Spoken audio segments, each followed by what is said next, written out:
Hi friends, welcome to my channel. So ఏపీలో BSc paramedical, BPT, ఎంఎల్టీకి సంబంధించి counselling ఎప్పుడు start చేస్తారు, సో వీటితో పాటు మనకి పారామెడికల్లో మొత్తం ఎన్ని కోర్సులు ఉన్నాయి, సో వీటి గురించి ఇప్పుడు డీటెయిల్గా తెలుసుకుందాం.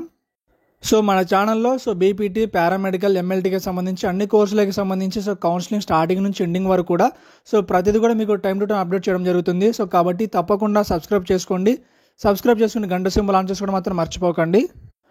సో ఇంకా మన కౌన్సిలింగ్కి సంబంధించి ఎప్పుడు స్టార్ట్ చేస్తారో చూసుకుంటే, ముందుగా మనకి బీపీటీ, పారామెడికల్, ఎంఎల్టీకి కౌన్సిలింగ్ స్టార్ట్ చేయాలంటే బీఎస్సీ నర్సింగ్ కౌన్సిలింగ్ స్టార్ట్ అవ్వాలన్నమాట. లాస్ట్ ఇయర్ కూడా బీఎస్సీ నర్సింగ్ కౌన్సిలింగ్ స్టార్ట్ చేసిన తర్వాత బీపీటీ, పారామెడికల్, ఎంఎల్టీ కౌన్సిలింగ్ అయితే స్టార్ట్ చేశారు. ఈ ఇయర్ కూడా మనకి సేమ్ అదే విధంగా ఉంటుంది. ప్రజెంట్ మనం చూసుకుంటే బీఎస్సీ నర్సింగ్కి సంబంధించి ఇంకా కౌన్సిలింగ్ అయితే స్టార్ట్ చేయలేదు.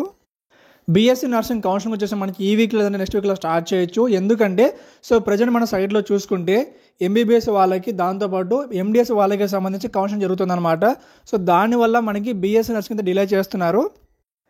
బీఎస్సీ నర్సింగ్ డిలే అవ్వడం వల్ల ఆటోమేటిక్గా పారామెడికల్, బీపీటీ, ఎంఎల్టీకి డిలే అయితే అవుతుంది. మనకి ముందుగా బీఎస్సీ నర్సింగ్ వచ్చేసి మనకి ఈ వీక్లో లేదంటే నెక్స్ట్ వీక్లో స్టార్ట్ చేయొచ్చు.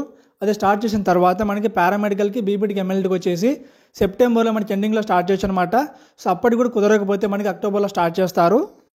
ఎందుకంటే బీఎస్సీ నర్సింగ్కి, పారామెడికల్, బీపీటీ, ఎంఎల్టీకి మధ్యలో చాలా గ్యాప్ అయితే ఉంటుందన్నమాట. అంటే మినిమం కూడా ఒక 3 వీక్స్ గ్యాప్ అయితే ఉంటుంది.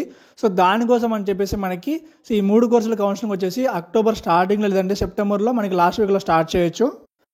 కౌన్సిలింగ్కి సంబంధించి ప్రతి అప్డేట్ కూడా మీకు రెగ్యులర్గా టైం టు టైం అయితే అప్డేట్ చేస్తూ ఉంటాను. కాబట్టి తప్పకుండా రెగ్యులర్గా ఫాలో అవుతూ ఉండండి.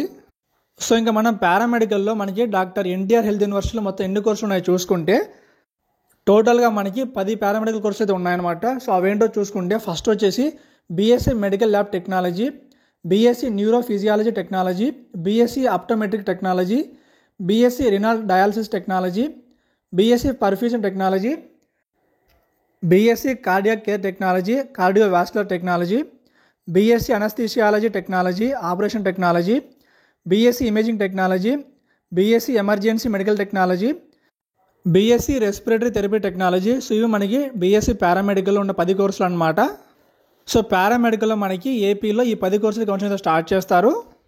ఇంకో విషయం ఏంటంటే మనకి doctor YSR health university site అనేది రీసెంట్గా డాక్టర్ ఎన్టీఆర్ హెల్త్ యూనివర్సిటీకి మనకైతే రీనేమ్ చేశారనమాట. ఇకపై మనకి బీఎస్సీ నర్సింగ్, బీపీటీ, పారామెడికల్, ఎంఎల్టీకి సంబంధించి ఏ అప్డేట్ వచ్చినా కూడా అది మనకి డాక్టర్ ఎన్టీఆర్ యూనివర్సిటీ పేరుతో అయితే వస్తుంది. కాబట్టి నేమ్స్ విషయం ఎవరు కూడా కన్ఫ్యూజన్ అయితే అవ్వకండి. ఇది ఫ్రెండ్స్ ఏపీలో బీపీటీ, పారామెడికల్, ఎంఎల్టీ కౌన్సిలింగ్కి సంబంధించి అప్డేట్ అనమాట. వీటికి సంబంధించి మీకు డౌట్స్ ఉంటే కింద కామెంట్ చేయండి. ఇంకా మీకు నచ్చితే లైక్ చేసి, షేర్ చేసి, సబ్స్క్రైబ్ చేయండి. Thank you.